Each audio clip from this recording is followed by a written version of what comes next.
परसों शाम के टाइम एक मार्टर गोला एक गोला चलने से वादिये तीरा जो कि केपीके के ज़िला खैबर में वाक़या है, वहाँ पे एक बच्ची की शहादत हो गई। अब ये बिफोर टाइम था कि अंदाज़ा लगाया जाता कि आया कि वो मार्टर गोला किस तरफ से आया।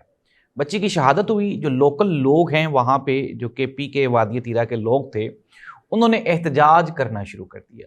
देखते ही देखते ये जो एहतजाज है, ये संगीन सूरत हाल इख्तियार कर गया और एहतजाज का जो दायरा कार है, यानी कि लोग इसमें, वो आहिस्ता आहिस्ता बढ़ते गए और देखते ही देखते ये जो तादाद है ये सैकड़ों में चली गई।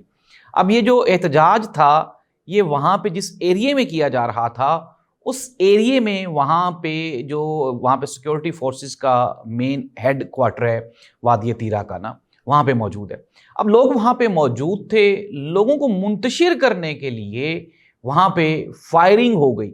अब दो इसके पॉइंट ऑफ व्यूज़ हैं, दो इसके आप ये कहें कि सोर्सेज हैं।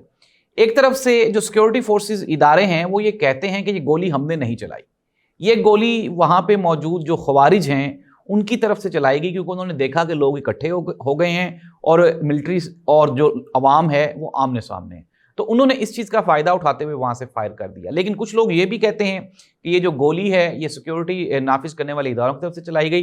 नाज़रीन, गोली चलने से जो अब तक की जो मुस्तनद तरीन रिपोर्ट्स हैं, 5 के करीब जो केपीके वादिये तीरा के लोग हैं, पाकिस्तानी शहरी हैं, वो शहीद हो गए और इसके अलावा 4 से 5 लोग अभी तक ज़ख्मी भी हैं।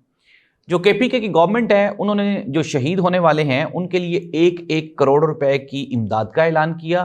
साथ ही साथ जो सिक्योरिटी फोर्सेस इदारे हैं उन्होंने ये कहा कि जो ज़ख्मी होने वाले लोग हैं उनका इलाज मुतल्लिका जो CMH होगा वहाँ पे करवाया जाएगा और तमाम एक्सपेंसेस इदारा बर्दाश्त करेगा।